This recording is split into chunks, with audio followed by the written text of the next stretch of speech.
नमस्कार विद्यार्थी मित्रों, आप सभी कुशल होंगे एवं स्वास्थ्य का ध्यान रखा कीजिए। साथ ही साथ आपका अभ्यासक्रम पूर्ण की तरफ बढ़ रहा है। आपको केवल अब मेहनत करनी है। तो आज हम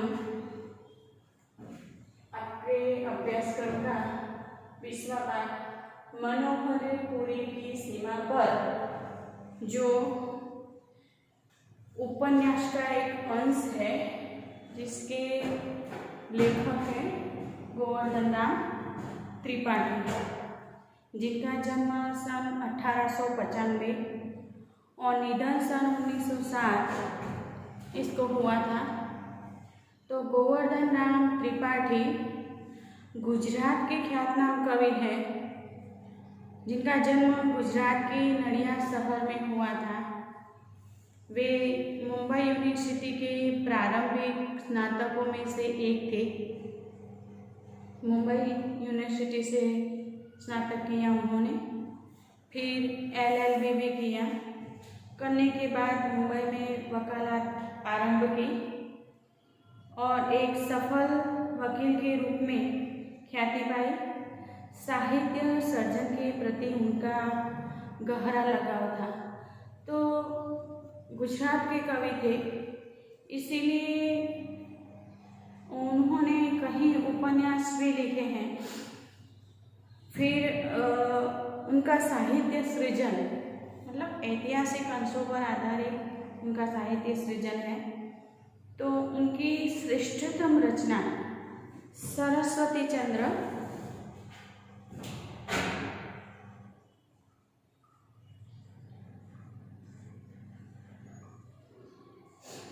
उनकी श्रेष्ठतम रचना है।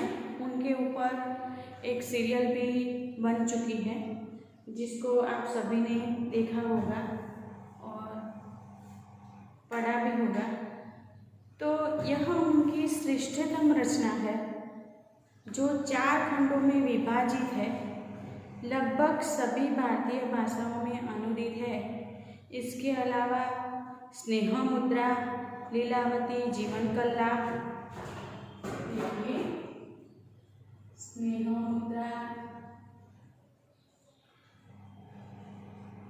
लीलावती, जीवन कला, साथ ही साथ दयाराम का अक्षरदेव, नवल राम की जीवन कथा,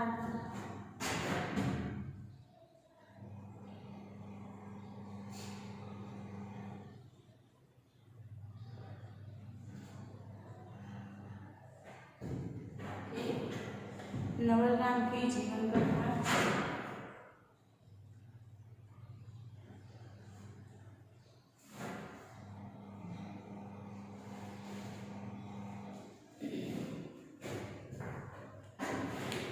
उनकी श्रेष्ठतम रचनाएं हैं। उनकी निजी डायरियाँ मरणोपरांत स्क्रैप बुक नाम से प्रकाशित हुई है। मतलब उनके जाने के बाद जो उनकी निजी डायरियाँ थी वह स्क्रैप बुक के नाम से प्रकाशित हुई है। तो प्रस्तुत उपन्यास अंश मनोहर पुरी की सीमा पर, जो सरस्वती चंद्र के दूसरे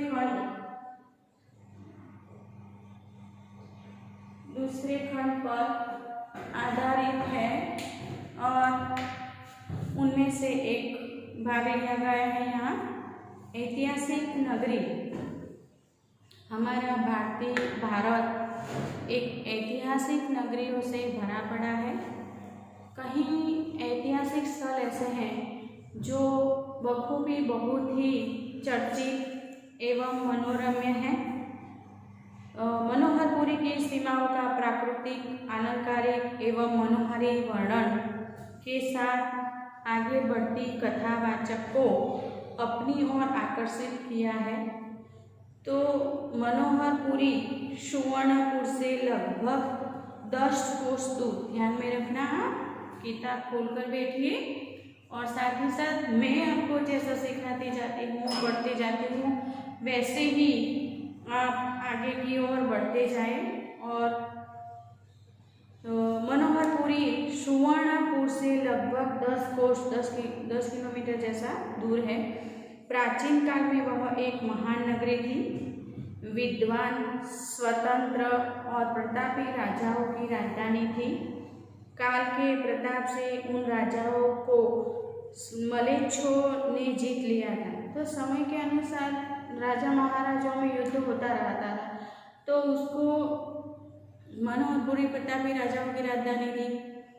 समय के अनुसार प्रताप से उन राजाओं को मलेच्छों ने जीत लिया था और मनोहरपुरी की अवनति होने से वहाँ पर अब मात्र एक गाँव रह गया। मनोरियू आदि क्षुद्र नामों से जाना जाने लगा। आज यह गांव रत्ननगरी राज्य के प्रदेश में, तो आज यह गांव रत्ननगरी के राज्य के प्रदेश में है।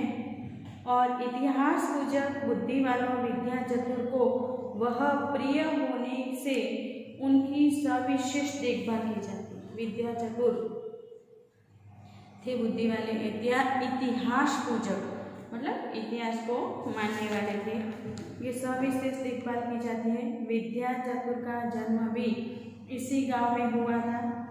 दूसरे अन्य बहुत से कारणों से भी यह गांव उसे प्रिय लगता था। विद्या चतुर का मौसीहाना, मौसीहान मतलब मासी का घर, और गुण सुंदरी का मायका इसी गांव में होने से, तो हम जानते हैं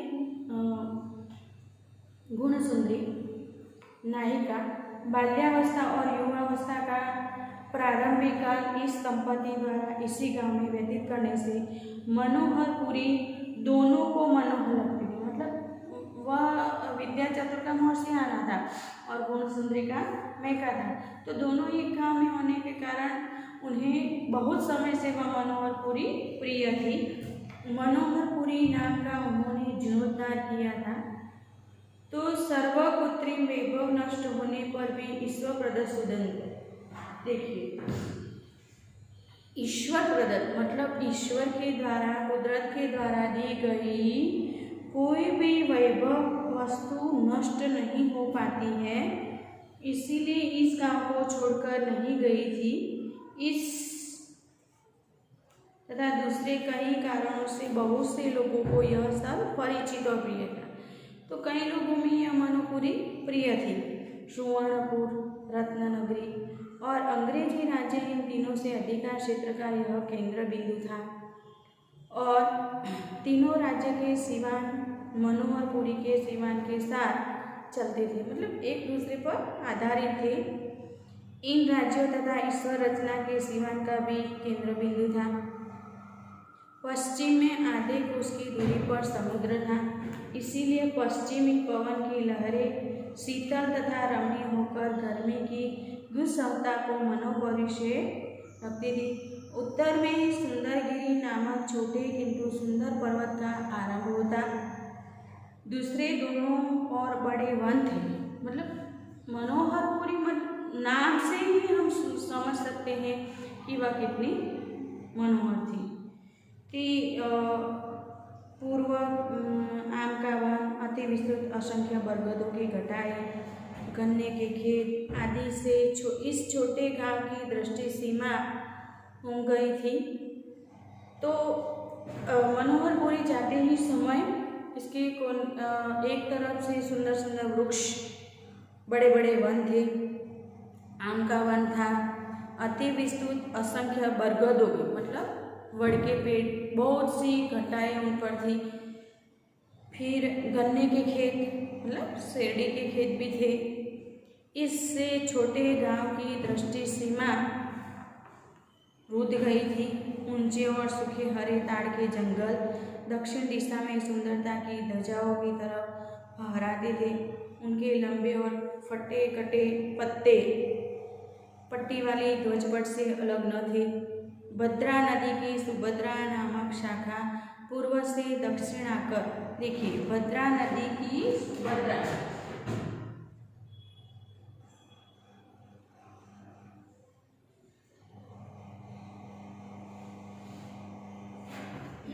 तो यहाँ पर पूर्व से दक्षिण ध्यान में रखना।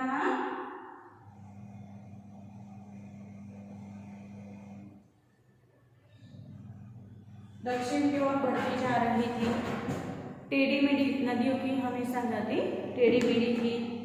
फिर वनों के पत्तों और फल फूलों को अपनी छाती पर बहाते बहाते मंद किंतु स्थिर मंद मधुर स्वर करती करती मूल के पास आकर समुद्र में मिलती थी। इस नदी के कारण ताड़ वन में दूसरी वनस्पतियां भी गुंथ गई थी। चैत्र के इस शुक्ल पक्ष के समय में उतरते वसंत और आने वाले ग्रीष्म की संधि होती थी। मतलब चैत्र महीना होता है, उसकी शुक्ल पक्ष मतलब पूनम वाले दिन, और उतरते बसंत आने वाले ग्रीष्म मतलब जो गर्मी आने वाली थी उसका अंदेशा दे रही थी। उस समय सुरंगी बौर और सुवासी टिकोरों से भरा आम्रवन ज्वारीय समुद्र मनोहरपुरी के पूर्व पश्चिम की सुंदरता की तराजू में तोल जाते थे। सुवर्णपुर से निकलने वाला रास्ता नदी की तरह आम और ताड़ के वनों को अलग करती, मतलब बीच में से नदी पसार होती थी। आम के वृक्ष अलग होते थे और ताड़ के वृक्ष अलग होते थे। मनोहरपुरी की ओर मुड़ता था। चारों ओर के वनों में छिपी संध्या जब भय मात्र त्याग कर बाहर निकल पड़ी, गोलाकार सूर्य को ताड़ के वन के पीछे लुढ़का दिया।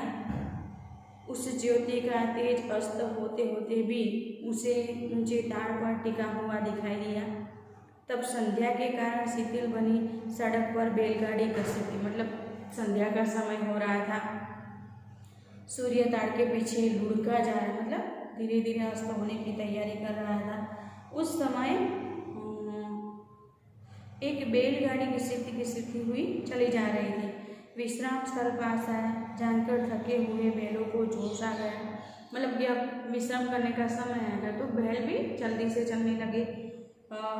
यह वही बैलगाड़ी थी जिसमें बैठकर सरस्वती चंद्र निकला था। तो सरस्वती चंद्र इस पाठ का नायक है।